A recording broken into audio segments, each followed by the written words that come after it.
Yeah, actually, so I will just introduce you all as a group since everyone sees you in the same order, and we'll start with. So this is Eve No, Tara Godzich, Brooke Shea, Susan Wiggins, Rachel Atkinson, and Jenny Hudson. Thank you all so much for coming. This is awesome that you're here. It's so good to see you all. And yeah, so I guess why don't we just begin by you introducing yourselves, starting with Eve and going around, and you could just tell us a little bit about which setting you're working in, and when you graduated, just a little bit about yourself. Hi, my name is Eve Ngo. I am technically contracted by a private company to work in the school setting. So I work with K through 5. Pronouns are she, hers. A little bit about myself, right?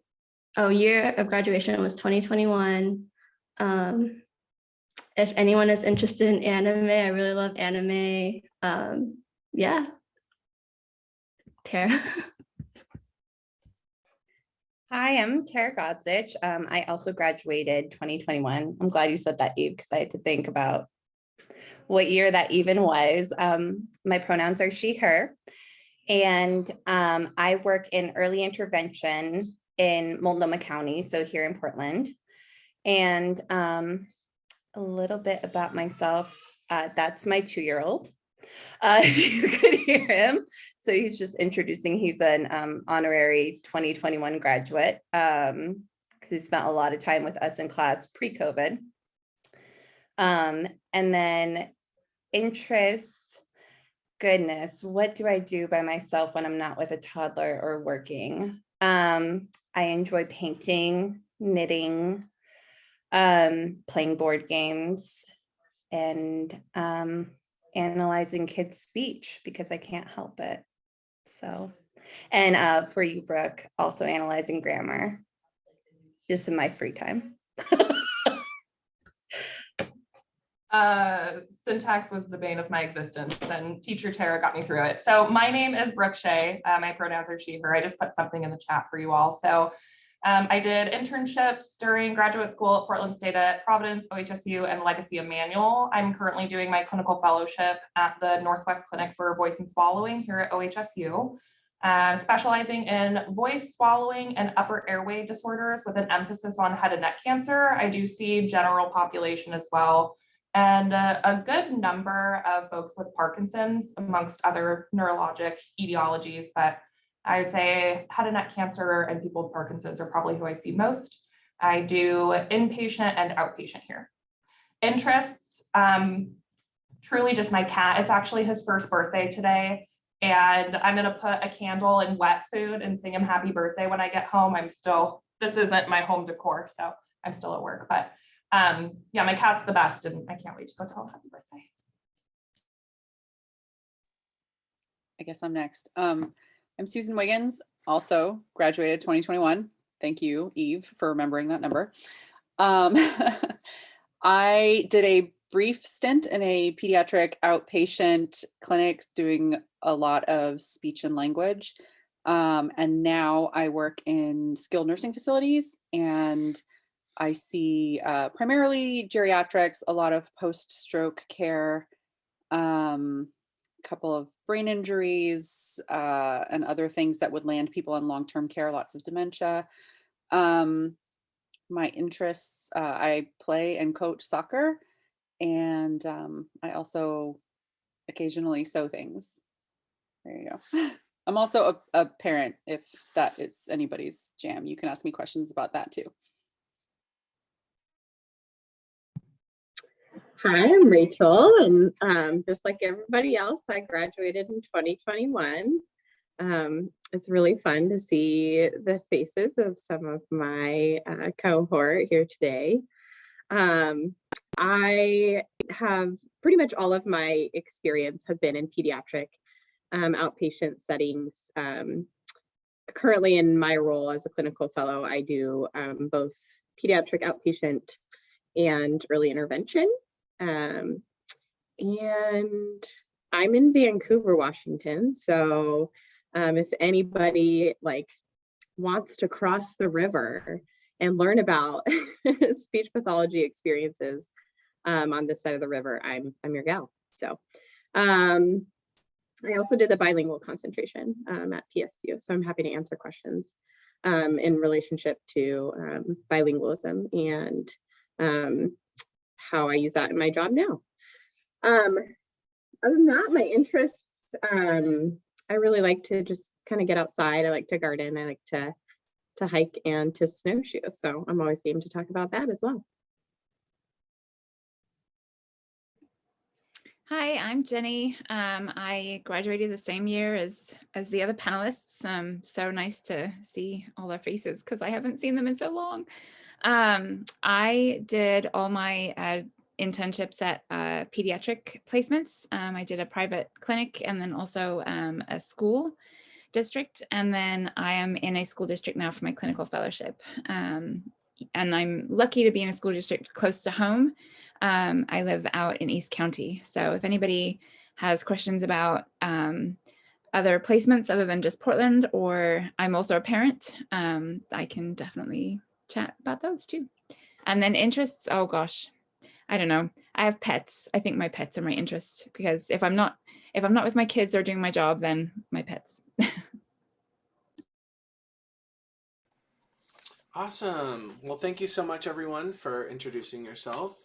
And so how today I think is going to work is pretty informal, actually. If anyone has a specific question that they'd like to ask anyone in particular, if you have a question about clinical fellowships, particular settings, feel free to put them in the chat, and then our NSSLHA volunteers will field the questions and ask them.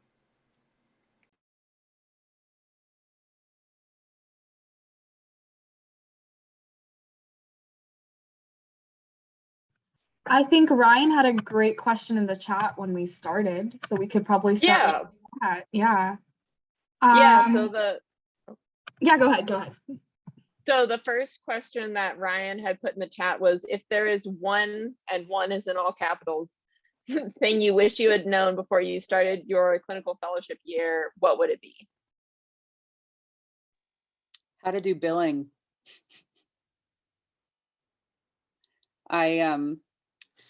I had to meet this week with the senior director of rehab and my mentor because they said your evaluation times are way, way above average. It's more than what we would expect for a fellow. And I was like, well, I don't think I'm taking that long. And I sort of talked to them, and they were like, I mean, your eval times are like you're billing for 120 minutes and evals are an untimed code with Medicaid. And so whether it takes you 30 minutes or 2 hours, it's the same amount of money that we get. So we're like losing money on you. And I was like, okay.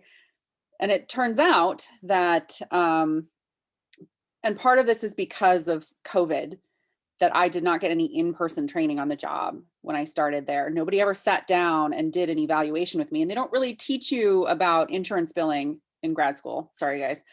And no one ever sat down and they just said, this is where you bill your eval codes. That's kind of all I got in terms of training. And so here I was like worried that I'm like in serious trouble or that like was going to get fired or whatever for not being able to like make my eval shorter. And so far they were sort of just being like, go faster, just go faster. And I was like, I don't know how to do that. But it turns out that the issue was not with how long I'm taking, but rather with how my time is being documented. And there's like very specific things. So if you are evaling a person on the COVID unit, donning and doffing your PPE is treatment minutes, but collecting your foods for an evaluation is evaluation minutes. And if you go in and you provide a PO trial, that's an evaluation minute. But then if you try a strategy, that's a treatment minute. And if you talk about how how a course of therapy is going to progress, that's a treatment minute versus an evaluation minute. And so I don't need to necessarily be faster. I just need to record my time differently, which is not something that anybody ever taught me going into this experience. So that was a really interesting meeting this week. That was super stressful for me to have to go through because felt like I was in trouble. But thankfully not the senior director of rehab, but my director of rehab and my mentor are like super great advocates for me and made sure that it was a learning experience. Because in the end, I wasn't really doing anything wrong. It was just a matter of not knowing that for the evaluation, you should be billing both eval and treatment, and that there's like a specific list of things that go under each column, and you have to track all those things as you go. So that's my one thing that would have been nice to not have to deal with.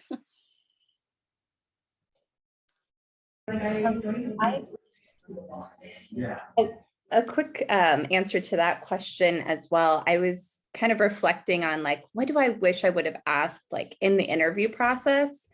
And I realized I'm really grateful for my clinical fellowship supervisor. And I just got lucky. So I'm thinking like, oh, what would I have wanted to ask in that situation had I known what to ask for? So basically, I would just do some reflecting on what level of supervision you personally like, because it's not going to be the same as the person next to you.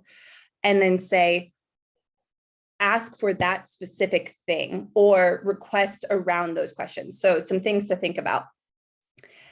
Do you want your supervisor to be reaching out to you? Or do you want to be in control of when you reach out to your supervisor? What's your level of management that you need from someone? How often do you want this person observing? How accessible do you want them to be? And what was the last thing I was thinking of? How much support do you think you will need in that setting? Because depending on all of those things, you can ask questions like, who is the supervisor? Are they like, because sometimes a site will just say, okay, we're just going to grab this random person and make them your supervisor, and they just don't have the time for you. Maybe that's your jam. Maybe you don't want anybody to be accessible. But if you're thinking that you need a level of support where somebody you can reach out and say, hey, last minute, I don't know how to do this billing. I don't know how to help a child with apraxia of speech because I took one slide of that in graduate school or whatever, that they're accessible through phone, through email. What does the observation schedule look like? Do you want them to be fixed? Do you want them to be a surprise? Do you want them to be requested by you? I might be going too fast. Am I going too fast, y'all? I can't see any of your faces. So yeah, these are just some things I would start reflecting on for yourself. So that way you can form those into concrete questions about their clinical supervisor that they assign to you. Because I just got lucky. That was not my experience, Tara. No, and it's okay. I actually have a good clinical fellowship supervisor. But I was going to mention, I saw a lot of folks interested in pediatric outpatient. So I just wanted to mention something that I was not aware of when I started my clinical fellowship was just like the whole idea of I was going to have to build my caseload. And that took probably about like a month and a half. And so that can kind of like cut into, because ASHA has requirements for how many hours you're getting actual like client contact or documentation, things like that. Like they consider that direct contact. So they want you to get 80% direct contact, 20% can be like trainings or like travel time if you're like, you know, in an EI setting.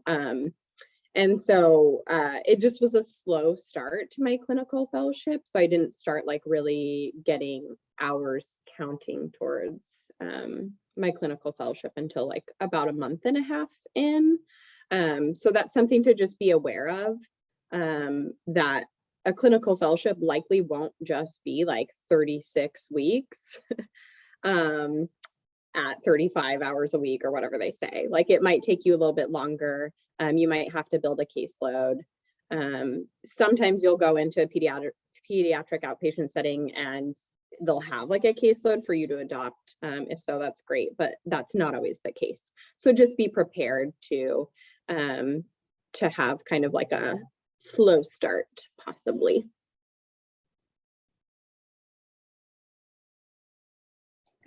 unless you're at school, and then there is no slow start.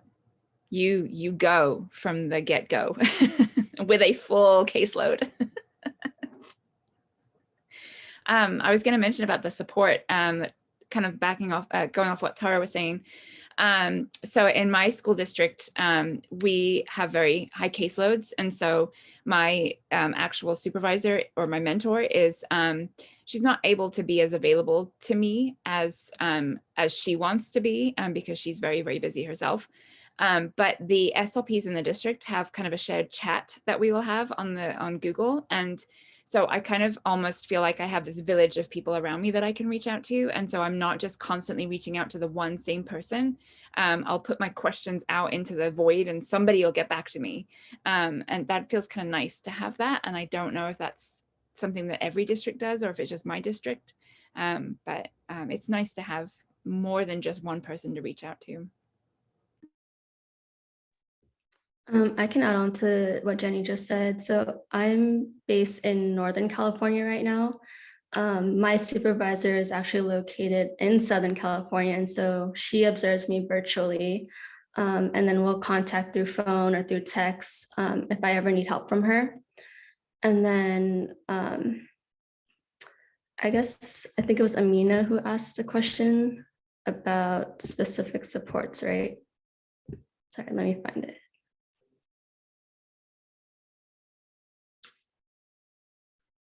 Yeah, so besides my supervisor, I also receive support from the educational team, which includes a psychologist, resource specialists, and then the special education teachers.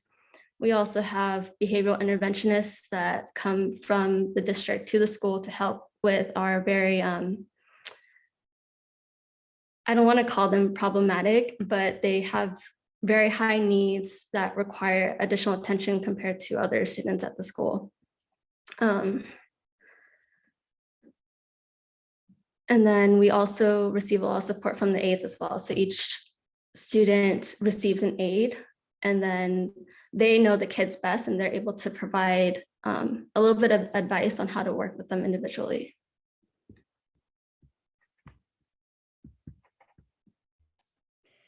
Yeah, for level of support, and I'm saying that I'm early intervention, but I'm more like early intervention, early childhood special education. So the difference there is early intervention is ages 0 to 2 years until exactly when you turn 3. And then early childhood special education is ages 3 to 5 until they enter kindergarten. So technically my title is that early childhood special education. Did the view change for you all? It did, and it did, and I'm not really sure why it did that. I'm gonna try and figure it out. Okay, are we cool with me just continuing? We'll just figure it out. Yes, go ahead, go ahead. Cool. Well, it is kind of cool to be able to see you guys too, though. But anyways, so yeah, I work ages 3 to 5. Occasionally I'll get an age 0 to 2. So in Multnomah County, there is only one provider for like public funding for that. And that's Multnomah Early Childhood Program. And so if you want to be in early intervention, like ages 0 to 5, MECP is probably what you're going to want to look into if you're staying in the Portland area and you're not doing a private clinic. For that, their organization is large enough that they have a dedicated CF supervisor. So she does not have a caseload. She used to be an SLP at that program for quite some time. And so I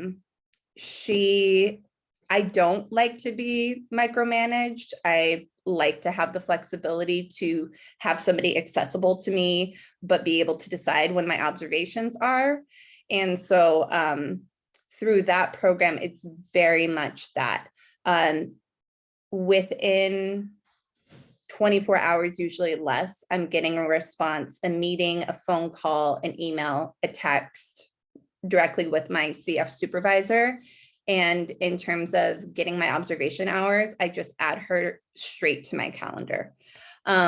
So I feel really lucky and supported because I can get if I want an hour-long meeting with her, usually there's room on her calendar for me to talk about anything from how do I fill out this paperwork to what resources do you have on final consonant deletion. I'm not saying that's the case for all early intervention, but through MECP, I would say pretty fortunate in the education realm on the level of support, because I've heard more on the end of somebody who's unfortunately just too busy.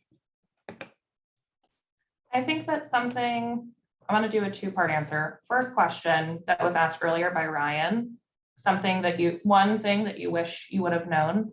I wish that I would have known how badly I needed a break after grad school. And if it is feasible for you to take a break, I highly encourage you to do so.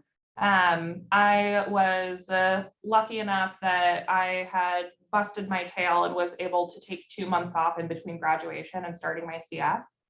And I think the first month I just laid in bed and cried for like a long time and just healed, because don't discount the hard work that you all are putting in. And then the second month I was like, okay, I think I want to like hang out with a friend or two, right?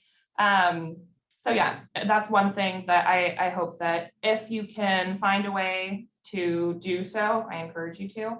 Regarding support, I think that, so I'm part of a training program, right? So my fellowship is a training program. They know that I am a trainee. They know that I don't know everything, and it is acceptable for me to say, I don't know, I've never done this before. Can we talk about that? I need you to tell me again, etc. I think that communication is key. And if you feel like you are demonstrating competency in something and you're ready to branch out and be a little bit more independent, talk about that. And then if they say that they don't feel the same, then you can have that conversation.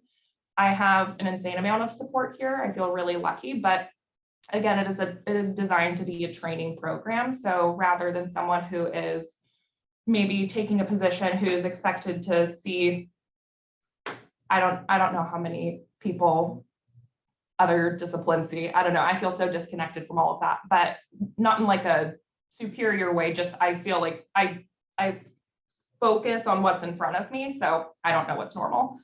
But yeah, so I have a lot of support due to the training program, and that's something that you should ask about. What are the expectations starting out? Do they need you to assume a full caseload, or are you going to have 100% supervision that's scaffolded away?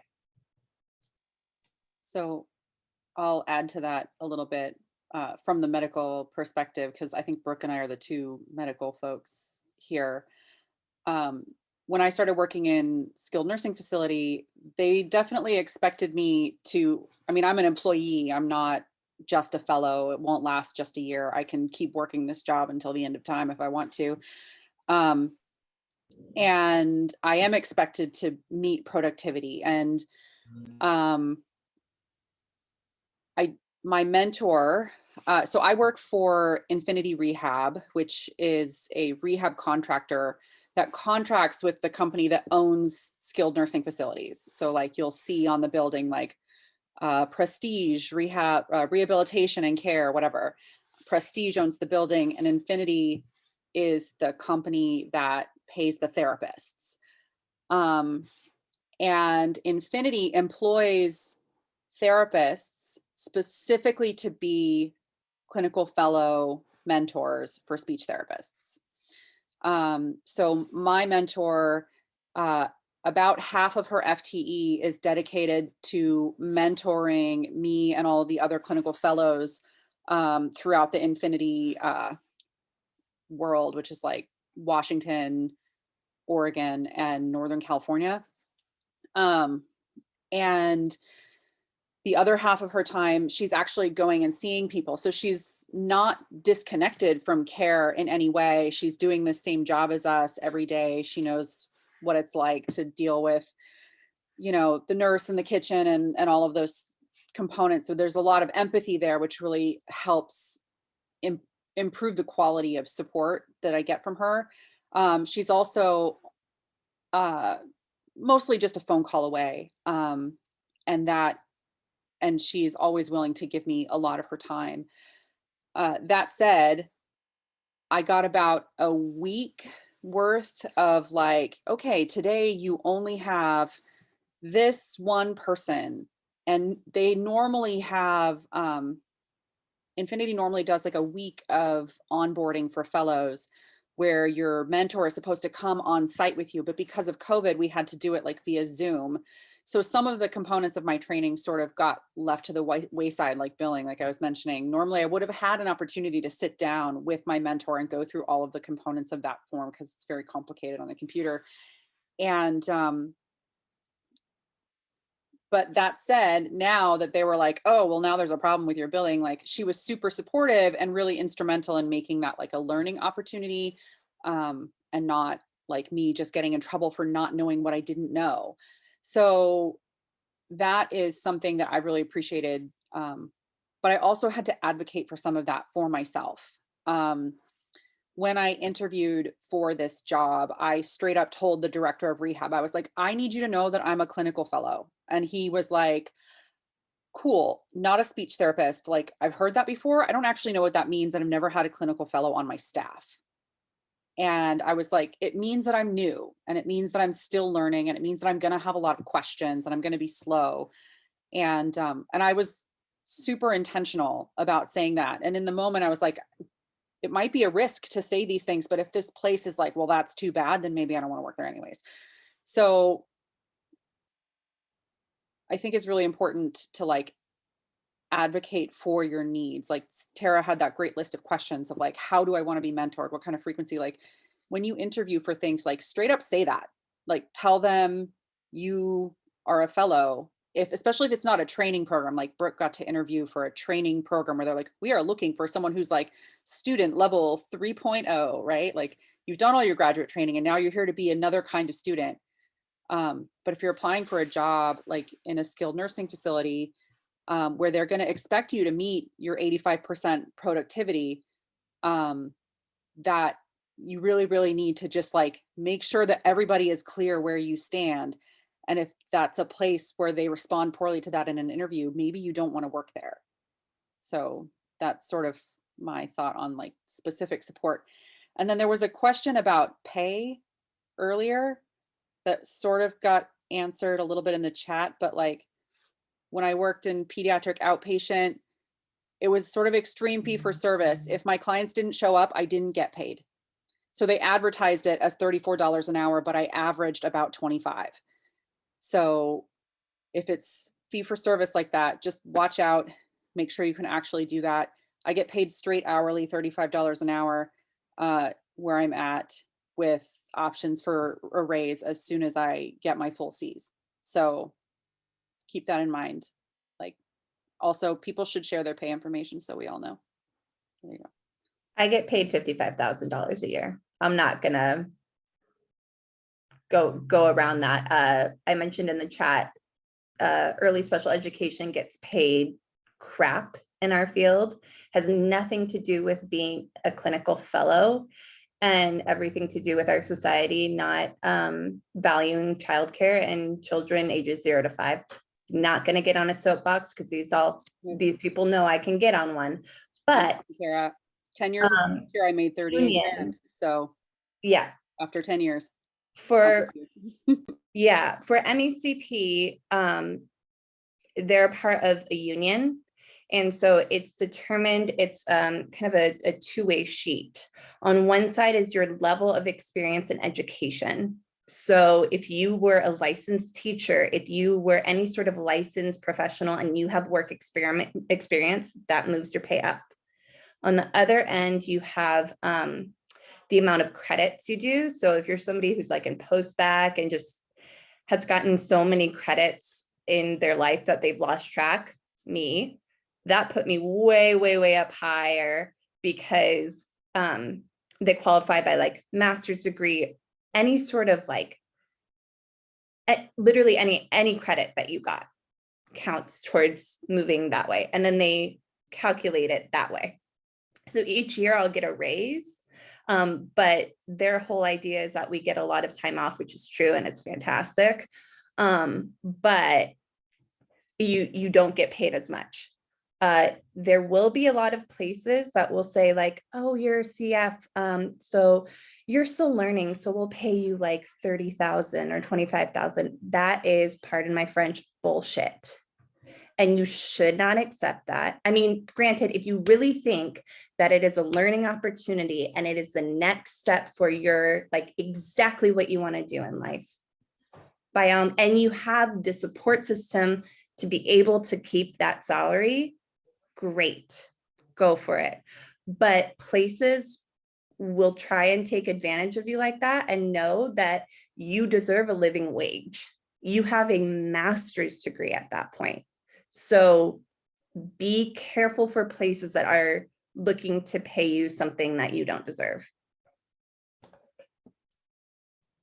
Yeah, I'm gonna piggyback on what Tara said. So I feel like and this is from like the pediatric outpatient kind of lens. I feel like when I was applying for CFs, the wage that was pretty standard was like between 36 to like $38 an hour. And that's in like the Portland and Vancouver area. And I was looking at like pediatric outpatient in like a kind of more like medically based setting, so not private practice. So it's interesting because even within like the outpatient type of setting, you might find like pay differences. Like Susan was at a private practice, and her experience was a lot different because it was like fee for service, like extreme fee for service.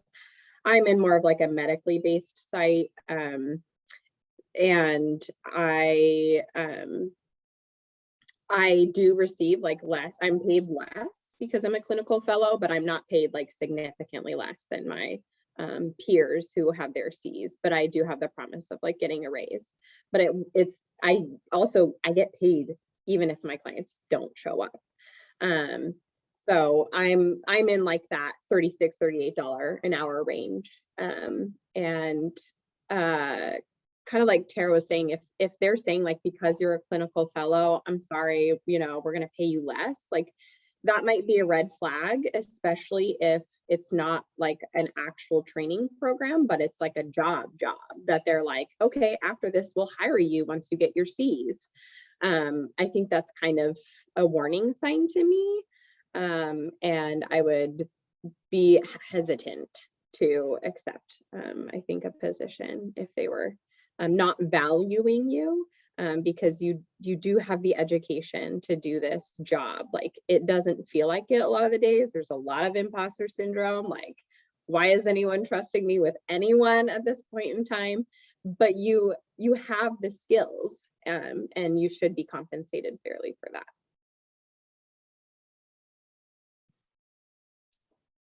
Something else, and I'm not sure if other folks will agree, I think that this isn't just exclusive to SLP or CFs, but it's just always a little bit of a red flag to me if applications or job postings don't post the wage or like the wage range. I'm like, you want to lure me in and then drop a bomb like, oh, we're paying you $4 an hour. I'm being hyperbolic, but. Or if they ask you what you want for pay, like just shoot for the moon, because they're hoping that you're going to like try to be respectful or realistic, and then they're going to lowball you anyway. So if you're like, the going rate for speech therapy in Portland is like $40 an hour, ask for 40. If they're going to lowball you, they're going to lowball you. They're going to offer you 33 or whatever. And then you can be like, you know what, that doesn't work for me if it doesn't work for you. Or you can be like, well, the average wage for first year, blah, blah, blah, is 40. And everyone has what works for them. And sometimes you make choices based on that. But like, if it's always sort of a trick if the HR recruiter is like, what is your expected salary range? Like, just go ahead and say it real high, because you might get it. Like, you never know. I just want to pivot the conversation really quick, because we had some questions earlier that didn't get addressed about the CF application process, and what you thought the most difficult part about that was. And then I think Paul had a question about. Yeah, we had a couple questions about the application process and a couple of questions about what it was like to, if any of you applied to CFs outside of Oregon, if there was anything you had to do difference in terms of licensing for your CF before you applied, or what it was like applying outside of Oregon, and then just what the application process was like in general.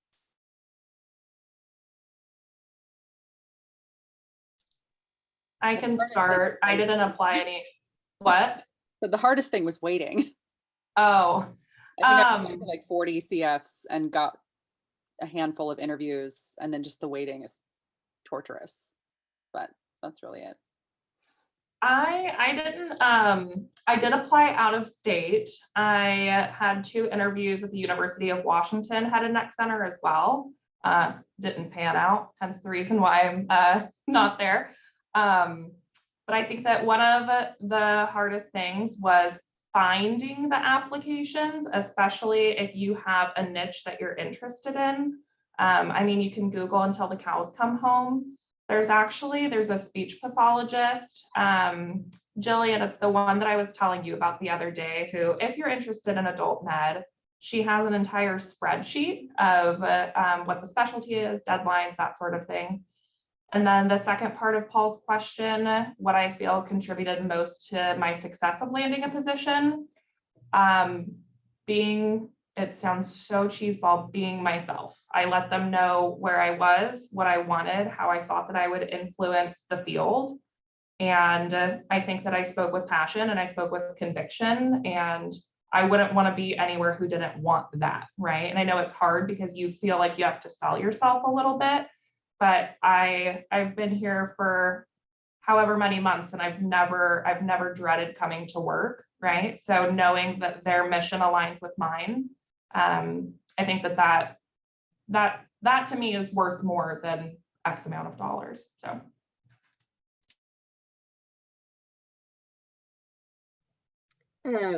I know that for a lot of you, like it's very stressful to think about, like, oh, when should I be applying for these things? You know, like, do I need to start applying by a certain time, or do I have like time to wait? I think that was kind of one of the challenging things for me personally. I felt like a lot of pressure to like get started in my career pretty quickly on, because I just had some other life goals that I wanted to, you know, pursue after school. And so for me, that was a lot of pressure, but it ended up working out just fine. Like, I was ready to start applying in like January or February of my second year of grad school. Jobs were just not being posted at that time. So y'all, it's okay to wait. Spring is probably your best bet to kind of get started. But some of those specialty programs, like training programs like Brooke is doing, they do have very specific times when their applications open up.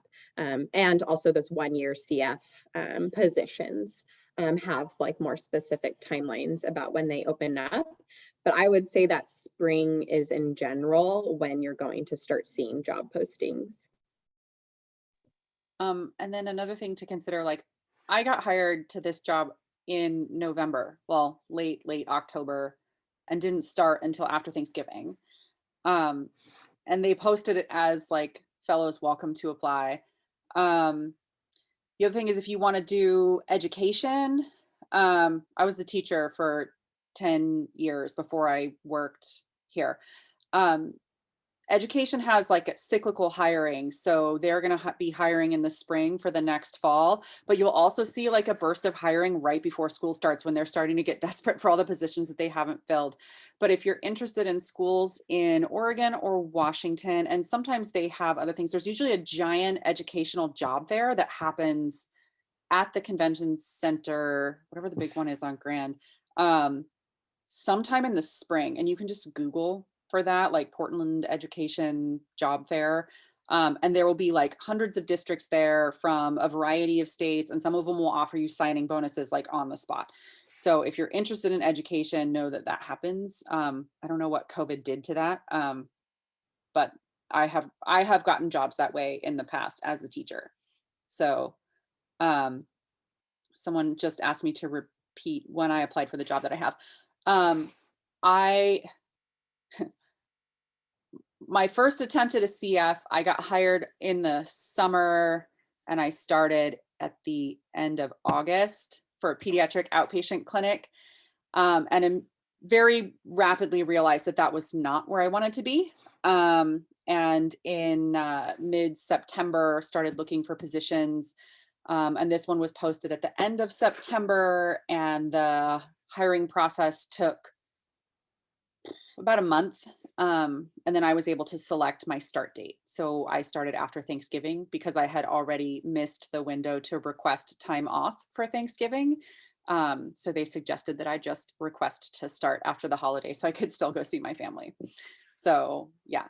And I feel certain that Infinity, they don't really operate on a timeline. So if you're interested in adult medical care, and you're looking into that skilled nursing scenario, they don't hire like fellowships. Like they post jobs that are open, and if they think that it's an appropriate place for a fellow and one of their fellow mentors has enough space in their schedule to take on another mentor, then they will post it as appropriate for a fellow to apply. So just keep an eye on those postings, because they show up on like Indeed and stuff as appropriate for fellows.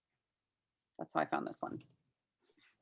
I have a great segue from that. Thanks for mentioning Indeed. I actually found my position originally at the school district. I found it as through a contract company. And I would highly recommend you avoid those if you can, because once I got my name on a list, it kind of spread, and now I'm getting phone calls and texts and emails fairly frequently, and I can't seem to get off of those lists. So I know that sometimes if you kind of get desperate, it's like you could go that route because then they'll find you a job really quickly. But I highly recommend just holding off on doing that. Don't jump on those lists straight away, because then they'll just keep hounding you and following you. And then the other thing I was going to say that probably has popped out of my head, was it to do with the process? I don't know. I'll come back to it when I remember. Yeah, I think going up. Oh, sorry. There we go. Okay, I was like, wait, was somebody talking? Okay, go ahead, Eve.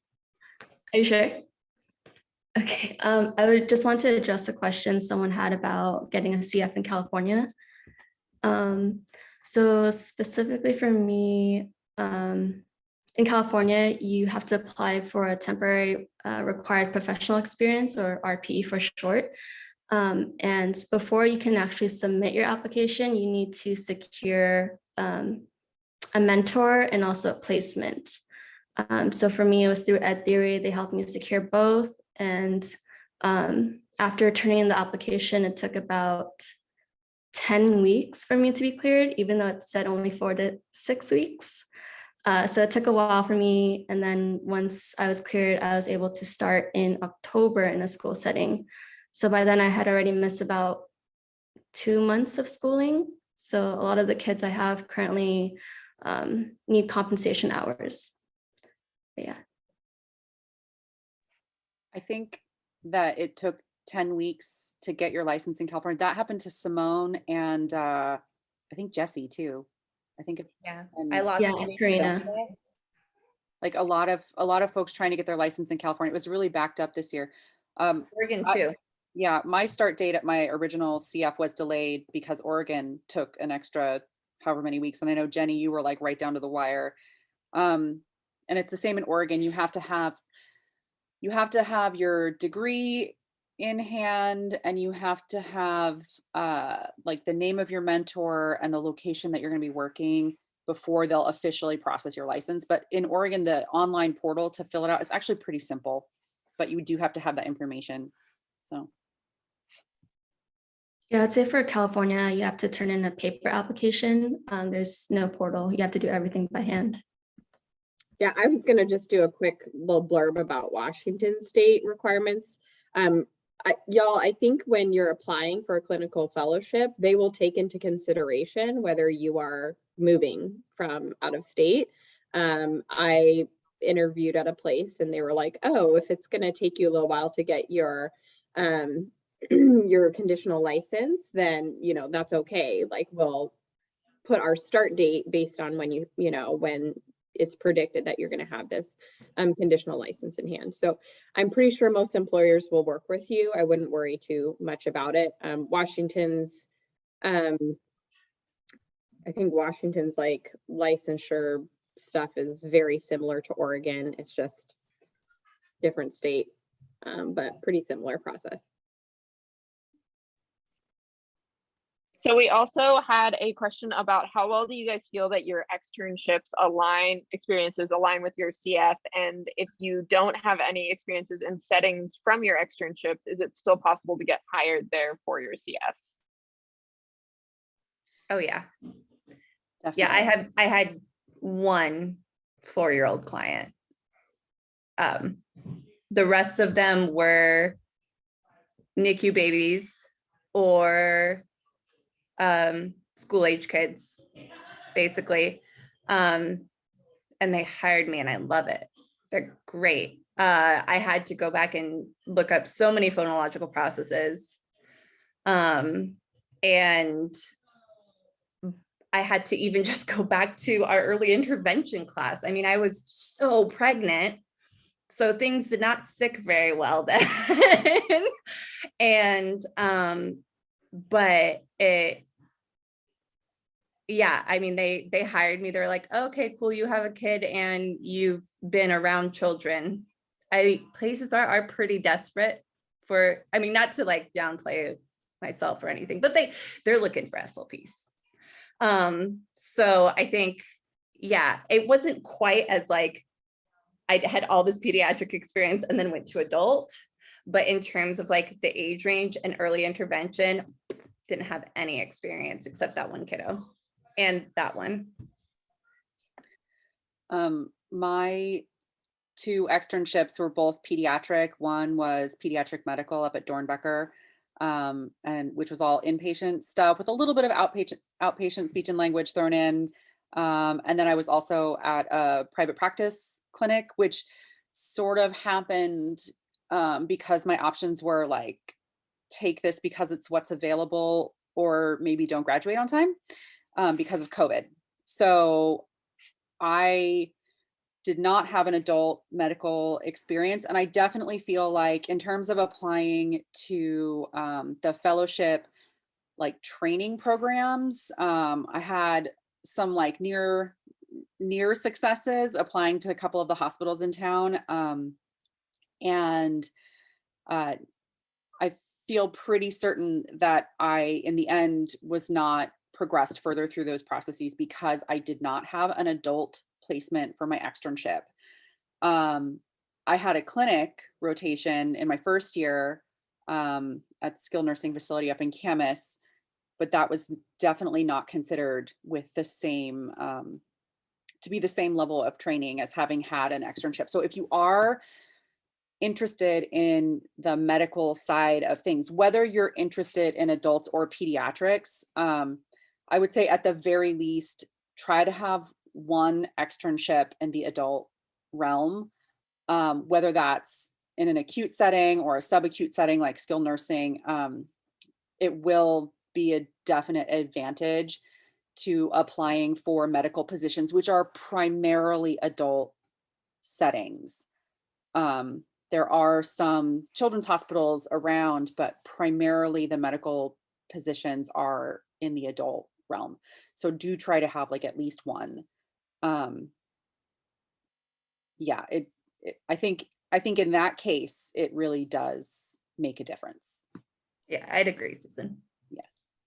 Okay. So Sorry about that. Sorry to cut in. I just wanted to let you know we do have about 4 more minutes. So if maybe someone wants to ask one last question and be a good way to close off. Or Carissa, if you would like to choose one. So one last question that we had was, how helpful were the PSU professors for you guys when you were applying for your CFs? Somebody asked if would you say they helped you as much in securing your CFs as they did with your externships and placements, or was the CF application much more independent?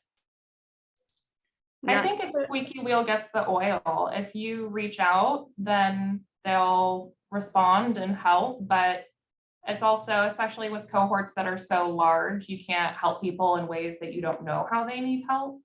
So if you feel like you're a little lost in the process, ask someone, and then if they don't know the answer, they can direct you to, etc. Not to put more on this professor's plate, but if you have not developed a relationship with Teresa Roberts, do it. I mean, it came down to even like phone calls where I'm like, Teresa, I have these 2 offers and I don't know what I'm gonna do. And she's like, okay, well, let's talk it through. And she will not make decisions for you. I mean, like, honestly, no, I'm not gonna go into this whole Teresa thing. If you haven't made a relationship with Teresa, make one, because she has the knowledge of quite a few different areas and also provides the moral support that you need.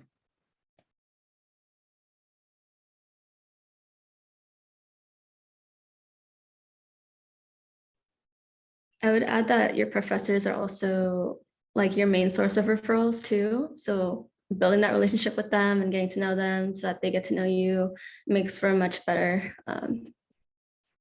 referral process. Join a lab, get involved. If any of you are comfortable leaving your email address, that would be super helpful for follow-up questions for anything that wasn't addressed today. Thank you so much. We really appreciate you all coming. It's really awesome that you were here. And if NSSLHA has anything else they want to add. Yes, yeah. Thank you very much, Meredith and Ryan and Teresa, for putting this together. And thank you, panelists, for taking time out of your very, very busy schedules to answer these questions. Here, I'm going to go ahead